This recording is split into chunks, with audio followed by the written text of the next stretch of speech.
చేసుకోండి.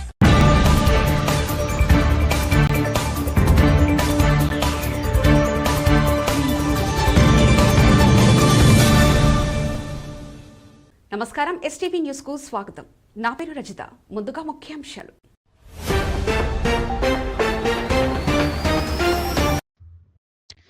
దండోరా cinema pre release event లో నటుడు శివాజీ మాట్లాడుతూ కొందరు నేటి తరం హీరోయిన్ల డ్రెస్సింగ్ పై చేసిన వ్యాఖ్యలు ఇప్పుడు చర్చకు దారితీశాయి. అప్పటి సావిత్రి, సౌందర్య, నేటి రష్మిక వంటి నటీమణులను అభినందిస్తూ నేడు కొందరు నటీమణుల డ్రెస్సింగ్ తీరును ఇలా తప్పుపట్టారు.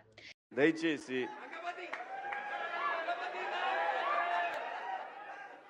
ఇంకో విషయం చెబుతున్నా, అమ్మాయిలు హీరోయిన్లు ఏ బట్టలు పెడితే వేసుకొని పోతే మనమే దరిద్రం అనిపించాల్సి వస్తమ్మా.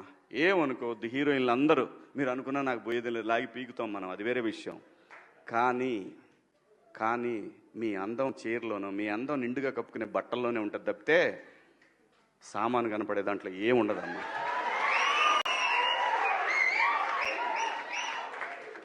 అవి వేసుకున్నంత మాత్రాన చాలామంది చూసినప్పుడు నవ్వుతూ అంటారు, కానీ దేత్రమ్ముండ ఎలాంటి బట్టలు ఎందుకు వేసుకుని కాస్త మంచి వేసుకోవచ్చుగా, బాగుంటావు కదా అనాలనిపిస్తుంది. లోపల అనలేము. అంటే మళ్ళీ స్త్రీ స్వాతంత్రం లేదా స్వేచ్ఛ లేదు. స్త్రీ అంటే ప్రకృతి, ఎంత అందంగా ఉంటే అంత గౌరవం పెరిగిద్ది. ఈ ప్రకృతి అద్భుతంగా ఉంటుంది. అలాగే స్త్రీ మా అమ్మ చక్కగా ఎప్పటికీ గుండెల్లో కనపడతా ఉంటుంది, ఒక సావిత్రమ్మ కానీ ఒక సౌందర్య కానీ. అలాగే ఈ జనరేషన్లో ఇంకా చాలామంది, రష్మిక, చాలామంది అమ్మాయిలు ఉన్నారు. వీళ్ళందరూ ఇంపాక్ట్ క్రియేట్ చేశారు కాబట్టి అమ్మటే చెప్పగలుగుతున్నాం.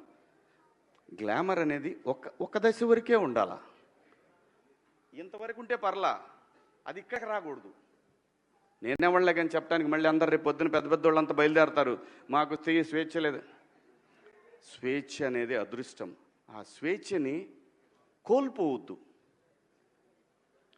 మన గౌరవం ఎప్పుడు పెరుగుద్దంటే మన వేష భాషల నుంచే మన గౌరవం పెరిగిద్ది. అందులో ప్రపంచ వేదికల మీదైనా సరే చీరగట్టుకున్న వాళ్ళకే విశ్వసుందర కిరీటాలు వచ్చినాయి. Thank you so much. Shivaji వ్యాఖ్యలపై స్పందించిన కొందరు నటీమణులు డ్రెస్సింగ్ మా ఇష్టం అంటూ నిరసించారు. డ్రెస్సెస్ అనేవి చాలా పర్సనల్, అంటే ఇట్స్ ఫ్యాషన్, ఎవరికి ఏది నచ్చితే అది వేసుకోవాలి. ఆయన దృష్టిలో ఆయన ఇన్సెక్యూరిటీ ఉన్నట్టుంది, ఆయన ఎలా కనిపిస్తారు, ఇందుకే అలాంటి రెస్ట్రిక్షన్స్ అంతా ఉన్నట్టున్నాయి. ఎవరి ఇష్టం వాళ్ళది. ఇప్పుడు ఆయన చెప్పినంత మాత్రాన మనందరం వింటామా, అది వాళ్ళకే ఉంటుంది. But I personally feel dressing అనేది ఇట్స్ సమ్వన్స్ పర్సనల్. తిండి, బట్ట, ఇవన్నీ మనకు నచ్చినట్టే ఉండాలి. వీరి వివాదం ఎలా ఉన్నా తెలంగాణ మహిళా కమిషన్ స్పందించి ఈ నెల 27న హాజరు కావాలని ఆదేశించింది.